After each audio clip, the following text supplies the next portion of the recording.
मेरे प्यारे बच्चों, मित्रों, आज जरूरी जानकारी में आज का विषय है Hina Matsuri. It is a Japanese festival. यह एक जापानीज त्योहार है। इसके बारे में मैंने काफ़ी जानकारी इकट्ठा किया है। आप लोग जानते हो कि जापानी लोग टेक्नोलॉजी में कितना आगे है, उसका बराबरी करना मुश्किल है, लेकिन वहाँ भी लोगों का कुछ परंपरागत त्योहार है, रीति रिवाज है।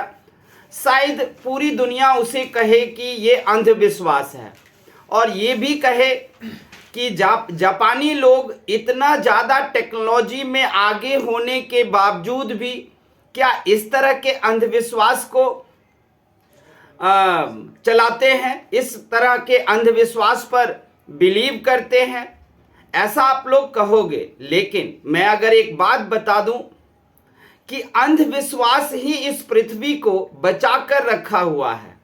अंधविश्वास में हम गाय की पूजा करते हैं, पीपल की पूजा करते हैं, तो क्या करते हैं, जिसकी पूजा करते हैं हम उसकी रक्षा भी तो करते हैं।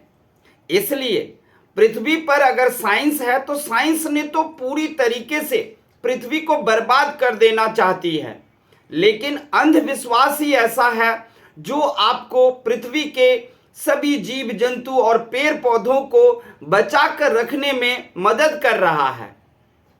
इसलिए अंधविश्वास को इस स्तर पर तो नहीं लेना जहां पर में हम बर्बाद हो जाएं और साइंस ना सीखे। साइंस सीखना चाहिए, लेकिन साइंस का भी एक दायरा होता है कि साइंस कहीं हमें मुखाग्नि ना दे दे, साइंस कहीं हमें अंतिम सैया पर ना सुला दे। ऐसा भी नहीं करना है। साइंस का मतलब है कि हमारी ज़रूरत के हिसाब से। लेकिन अगर आप रीति रिवाज, अपने कस्टम रिजाइम या परंपरागत त्योहार को मनाते हो तो सबसे पहले ये एक खुशियां देती है, और दूसरा सारे त्योहार मिलकर हमारे दिमाग को एक सहारा देता है, और उसी सहारे से हमारा दिमाग जीता है। एक तो सहारा होता है हमारे पास भगवान की, कि भगवान हमें सहारा देते हैं, और भगवान कहीं है देखा तो किसी ने नहीं, इस सहारे से हमारा ब्रेन जिंदा रहता है। और दूसरा है परंपरागत त्योहारों से भी हमारे ब्रेन को सहारा मिलता है कि कोई तो है जो दुख दर्द बांटेगा, दुख दर्द को दूर ले जाएगा, तकलीफों को हटाएगा और हमें शांतिपूर्वक जीवन जीने में मदद करेगा। और अगर ये सारी बातें हम करते हैं, परंपरागत त्योहार को मनाते हैं, या हम अपने कुछ अंधविश्वास हैं जिसको हम पालन करते हैं, तो उससे हमारे दिमाग को सहारा मिलता है कि कोई न कोई हमारा सहारा जरूर होगा दुख दर्द में, तकलीफ में। तो आइए आज जो हम आप लोगों के लिए लाए हैं वो है जापान का त्योहार हिना मात्सुरी। हिना मात्सुरी जापान में हर साल 3 मार्च को मनाया जाता है। 3 मार्च को ये मनाए जाने वाले त्योहार को हम क्या कहते हैं? इन्हें हम बालिका दिवस के नाम से भी जानते हैं। जापानी लोग इसे गर्ल्स डे या फिर बीना डॉल्स डे, ये सब, और खासकर ये 10 साल के लड़कियों तक के लिए ये पूजा होता है, ताकि लड़कियों का स्वास्थ्य अच्छा रहे और लड़कियों को सम्मान दिया जाना चाहिए। जापान भी अपने यहाँ महिलाओं को बहुत ज़्यादा सम्मान देता है। ये त्योहार जो है वो शुरुआत हुई थी 1687 में। 1687 ईस्वी में ये शुरू हुआ था, जब महाराज की यानी कि जापानी सम्राट का मौत हो गया था, और उसके बाद उनकी बेटी थी, पत्नी थी, जो दूसरी शादी नहीं कर सकती थी, तो वहाँ पर में उनकी बेटी जो है अपनी माँ के लिए डॉल्स बनाती है और फिर माँ को खुश करती हैं। लेकिन वो तो एक अलग कहानी है। लेकिन उसके बाद से डॉल्स की कहानी उस लड़की ने बनाया था, सम्राट की बेटी ने, उसी की याद में ये सब मनाए जाते हैं। इस त्योहार के मनाने का मतलब है कि डॉल्स जो है वो दूर देश किसी एलियन के दुनिया में भगवान के राज्य में जाएंगे और भगवान से हमारे दुख दर्द सब दूर करवा देंगे। डॉल्स हमारे दुखों तकलीफों को हर लेंगे, वो हमारे दुख तकलीफों को और बीमारी को हर कर लेकर चले जाएंगे। उसमें क्या करते हैं वो हम आपको बता रहे हैं कि किस तरीके से डॉल्स जापानी लोगों के दुख तकलीफ और उनके प्रॉब्लम्स को दूर करके लेकर चले जाते हैं। हम सब कुछ जानकारी इकट्ठा किए हैं जो हम आपको बताएंगे। सबसे पहले जब इस त्योहार की शुरुआत होती है तो सेलिब्रेट तो 3 मार्च को किया जाता है, लेकिन इसकी शुरुआत 10 दिन पहले होती है। कई घरों में तो 1 महीना पहले ही शुरू हो जाती है। सभी जापानीज फैमिली के लोग अपने अपने घरों में एक कमरे को बढ़िया से साफ करते हैं और क्लीन करते हैं। उसके बाद उसमें डॉल्स का एक प्लेटफॉर्म लगाते हैं। डॉल्स का गुड़िया का जो प्लेटफॉर्म होता है उसमें 7 फ्लोर होता है। 7 फ्लोर पर में अलग अलग गुड़ियाओं का सेट लगाया जाता है जो हम अभी आपको बताएंगे। तो कई लोग जो है वो 10 दिन पहले अपने किसी घर के एक कमरे को साफ करके और उसमें डॉल्स फ्लोर लगाते हैं, प्लेटफॉर्म। कई लोग तो 1 महीना पहले ही, और 3 मार्च को आकर के उस सारे डॉल्स को एक नाव में रख करके, नाव में पहले घास फूस सब डालते हैं और उसमें उस गुड़िया को रख देते हैं। सारे गुड़ियाओं को जो उन्होंने पिछले 10 दिन या 1 महीने से प्लेटफॉर्म लगा के घर में सजा कर रखे थे, उन सब को नाव में रख देते हैं और कागज पर अपनी जो इच्छाएं होती हैं वो लिखकर भी उस पर रख देते हैं। और फिर गुड़िया को नाव के साथ नदी में विसर्जन कर देते हैं, बहा देते हैं। उनका नदी है मेनली जो है वो मिताराशी नदी और नारा नदी में ये विसर्जन क्रिया किया जाता है। कागज पर लोग अपनी इच्छाएं लिखते हैं। किसी की इच्छा कि मेरी बीमारी दूर कर दो, मुझे धन दिया जाए, मुझे स्वस्थ रखा जाए, मेरे दुख तकलीफ, जो भी इच्छा लिखोगे वो लिखकर कागज में नाव पर रख दिया जाता है। और डॉल्स उस कागज को लेकर भगवान के घर जाएंगे और फिर भगवान उस कागज को पढ़कर, और डॉल्स भी कहेंगे भगवान को कि जापानी लोगों की तकलीफें दूर कर दो। आप लोग जानते हो जापान जो है वो एक ऐसी जगह पर में है जहां चारों तरफ समुंदर है। रोज वहां पर तो 50-60 रोज भूकंप आते हैं। जापानी लोग 1 मिनट के अंदर इस दुनिया से गायब हो सकते हैं। एक छोटा सा टापू तो है ही, और उनका जापानी लोगों का दुख से भरा हुआ जीवन है। काफी ज्यादा परेशानियों में ये लोग जीते हैं। वो तो उनकी टेक्नोलॉजी, उनकी बुद्धिमानी कि समुद्र से चारों तरफ घिरे हुए इस छोटे से टापू पर ये लोग जीते हैं। तो आइए और हम आगे बढ़ते हैं, आपको हिना मात्सुरी त्योहार की जानकारी दे रहे हैं। हिना मात्सुरी त्योहार को पीच फेस्टिवल भी कहते हैं, क्योंकि इसी वक्त पीच, जिसे हिंदी में आरू कहते हैं, पीच के वृक्ष पर में मंजरी लग जाते हैं। और मंजरी का आना इस बात का सबूत है कि दुख तकलीफ का खात्मा हो जाएगा। हिना मात्सुरी का मतलब है गुड़िया दिवस, लड़कियों का दिन सबके लिए, और 3 मार्च को। लेकिन इसकी तैयारी 1 महीना से लेकर 10 दिन पहले से शुरू हो जाती है। इसमें जो प्लेटफॉर्म लगाते हैं लोग अपने अपने घरों में, 7 लेयर होता है। लाल कालीन का ये प्लेटफॉर्म लगाया जाता है जिसमें सबसे ऊपर सम्राट तथा रानी गुड़िया होती हैं।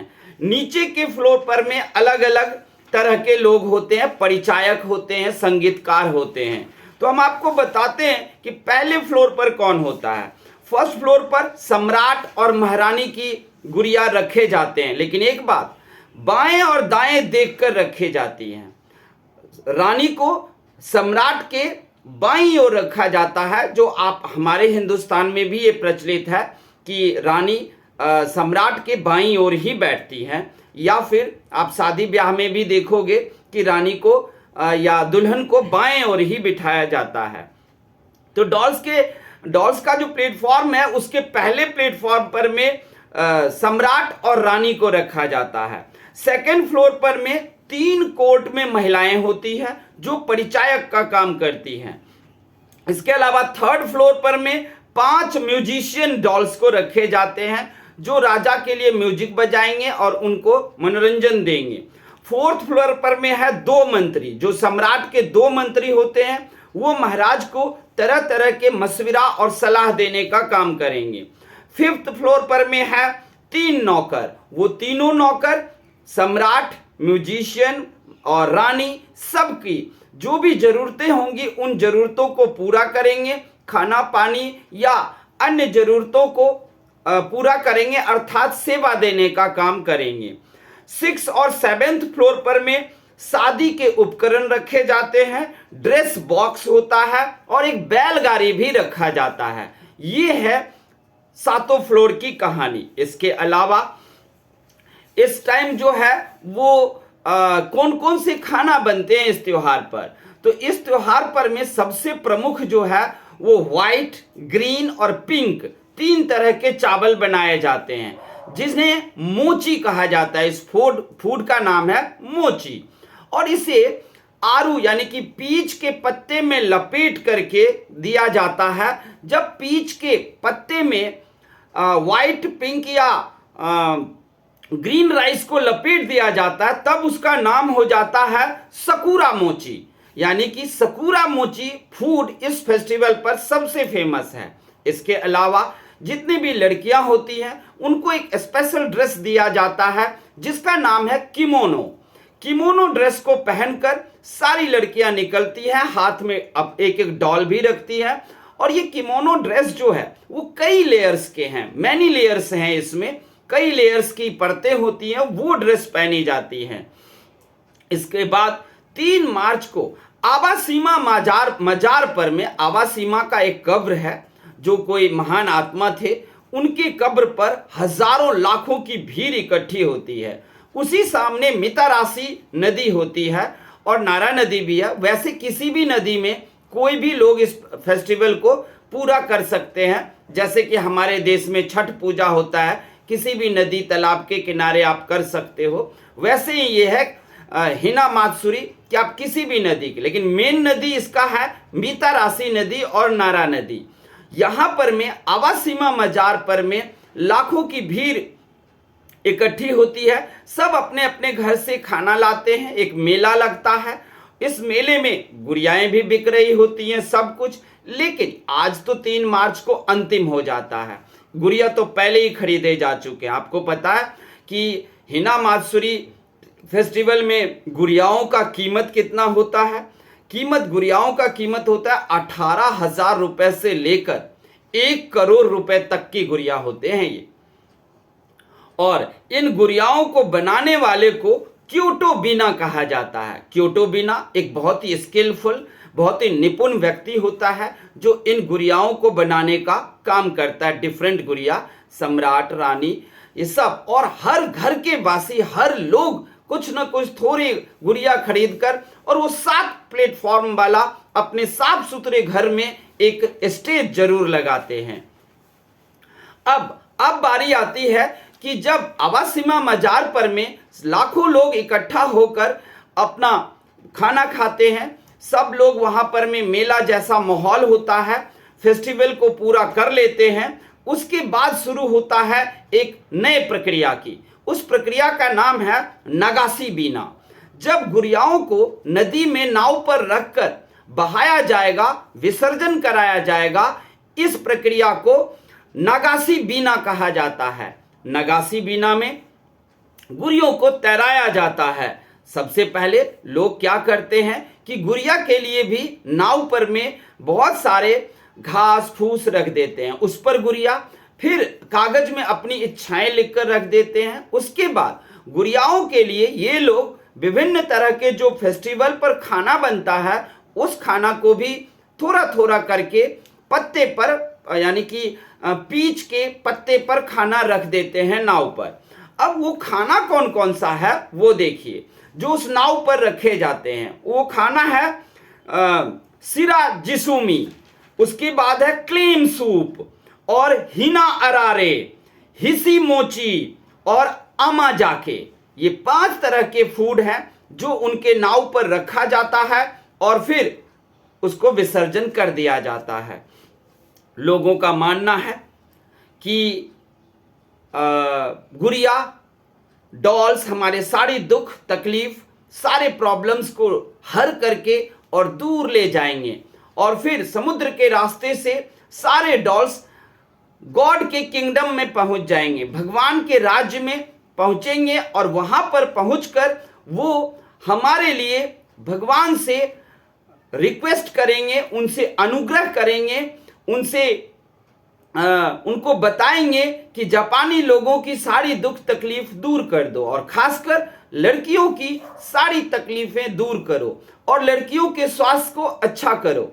और यही है जापानी लोगों का मानना। इसके लिए ये लोग इसे बालिका दिवस के नाम भी दिए हैं।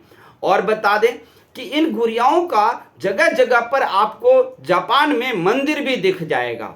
वो मंदिर है, उन मंदिर का नाम है होक्योजी। होक्योजी मंदिर में गुड़ियाओं को रखा जाता है, जो सालों भर कई लोग तो सालों भर भी पूजा करते हैं उसके लिए मंदिर भी बना दिए हैं।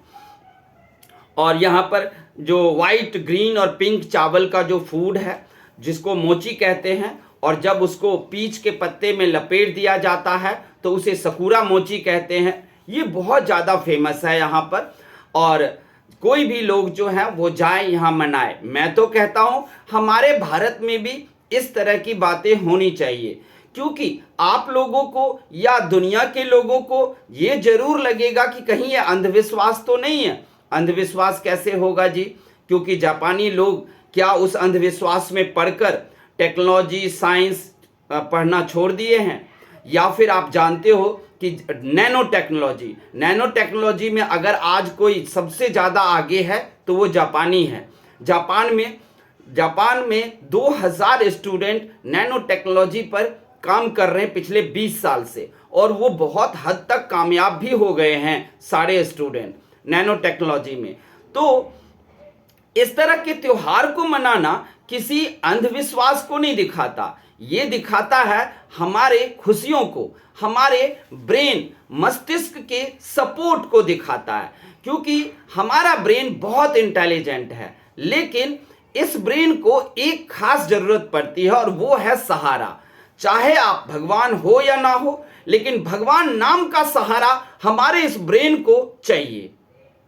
दूसरी तरफ हमारे इस ब्रेन को रीति रिवाजों और त्योहारों का सहारा चाहिए, जिससे वो खुशियां प्राप्त करता है और उसके बाद सालों भर दमखम से हमारा ये ब्रेन काम करता है और खुशी पूर्वक और शांति पूर्वक अपना जीवन जीता है। तो कैसा लगा आप लोगों को हिना मात्सुरी फेस्टिवल, जो एक जापानी फेस्टिवल है? सारी बातें मैंने आपको बताया कि इसके बारे में, ये कैसे मनाया जाता है, इसको कैसे, इसके भोजन क्या क्या है, इसको क्यों मनाया जाता है, ये बालिका दिवस क्यों कहा जाता है। इसके अलावा डॉल्स भगवान के घर जाकर जापानी लोगों के लिए क्या मांगते हैं ये, और वो लोग नाव पर में गुड़िया को रखकर विसर्जन क्यों करते हैं, ये सारा कुछ बताया है मैंने आपको। आप लोगों को ये जानकारी कैसी लगी ये हमें आप कमेंट करके बताना। और जापानीज लोगों से प्रार्थना है कि वो लोग भी सुने। हम भारतीय लोग उनके इस फेस्टिवल को बहुत ज़्यादा पसंद किए। हमारे यहाँ पर इसी तरह का एक फेस्टिवल होता है जिसका नाम है सामा चकेबा। सामा चकेबा हमारे यहाँ इसी तरह का एक फेस्टिवल है जो मनाया जाता है। तो हम जापानी लोगों से कहना चाहते हैं कि आपका हिना मात्सुरी और हमारा सामा चकेबा दोनों एक ही फेस्टिवल है और दोनों को बिल्कुल लोगों को मनाना चाहिए, क्योंकि ये हमें खुशियां देता है, सौहार्द देता है और ब्रेन को जीने के लिए एक विश्वास देता है। थैंक यू, धन्यवाद।